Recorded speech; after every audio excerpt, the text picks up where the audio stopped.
A disciple is sacramental, connected with others, invested in being mentored, prayerful, and is learning. We can only love that which we know.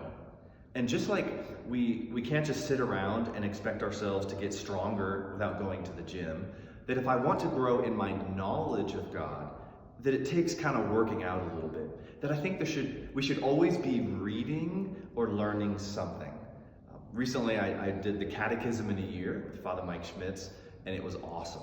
I suggest that to everybody. I remember when I was learning Spanish, I sat down one day and I'm like, I want to learn the Hail Mary in Spanish. And I sat down and I memorized it. And I remember another time when I was trying to learn the Bible, I was like, I want to memorize the books of the New Testament, memorize the books of the Old Testament.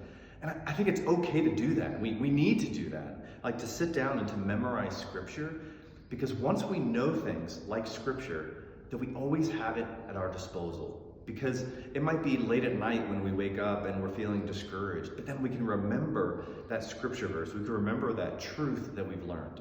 If we're not sure what to learn, you could even search online, say, what are 10 books or 50 books that every Catholic should read? What are the best spiritual reads? And you can look at stories of the saints. You can look at some pop theology, so to speak, but it's always good to have something every day to be reading, perhaps even as you go to bed. That way you have those thoughts of God as you drift off to sleep, and one day our eyes will close again, and we will know face to face that God that we have learned so much about.